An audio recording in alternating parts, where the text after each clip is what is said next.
La parole est à Monsieur Philippe Gomez pour le groupe Union des démocrates et indépendants. Madame la présidente, Madame la ministre, mes chers collègues, la mission gestion des finances publiques et des ressources humaines est importante. Elle concerne en effet pas moins de 20% de l'emploi en France par le biais de 3 fonctions publiques, la fonction publique d'État, la fonction publique territoriale et la fonction publique hospitalière.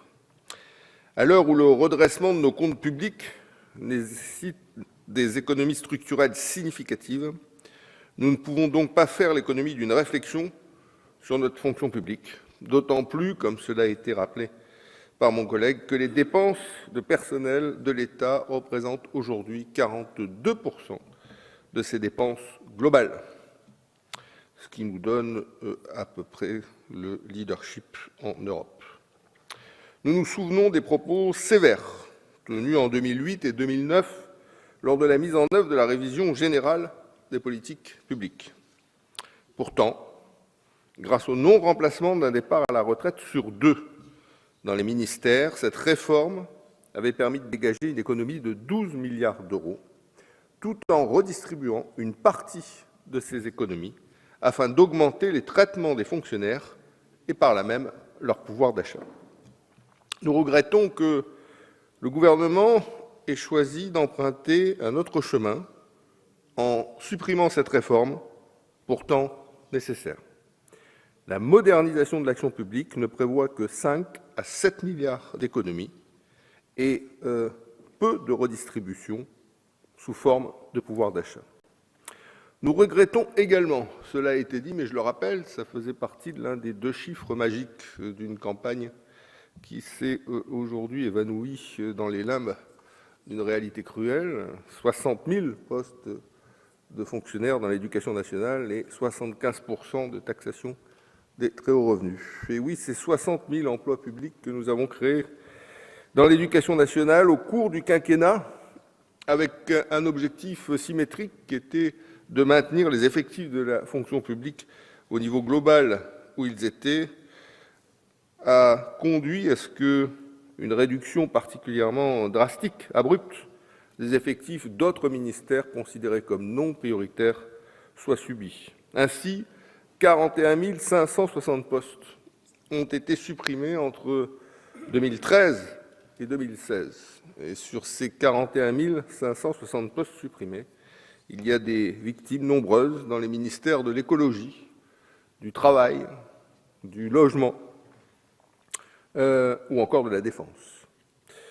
Nous ne pouvons donc que déplorer cette méthode parce que si effectivement il était nécessaire de créer un certain nombre de postes dans l'éducation nationale, on pense plus particulièrement à ceux qu'il fallait créer dans le cadre de l'année de stage des professeurs des écoles, les 27 000.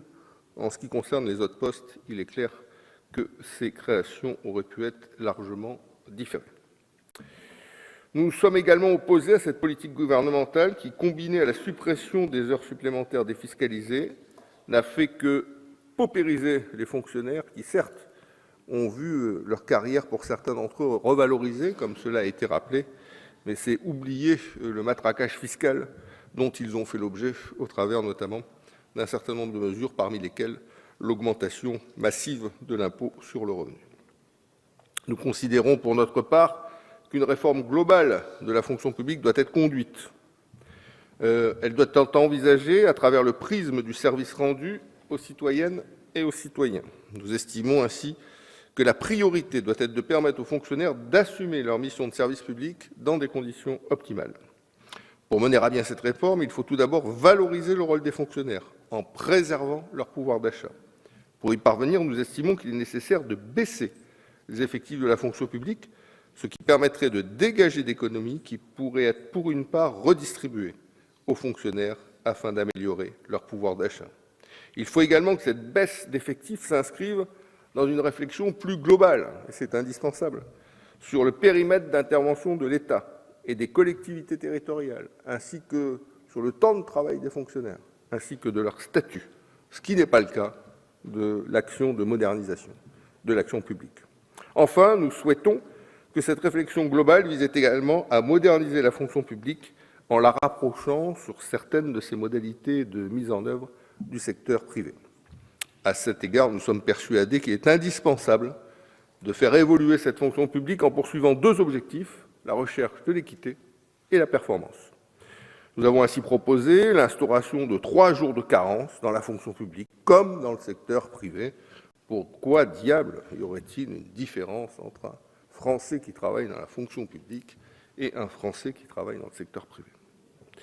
Mes chers collègues, le groupe UDI considère que la France a besoin d'une fonction publique forte, efficace, respectée, proche des attentes des Françaises et des Français.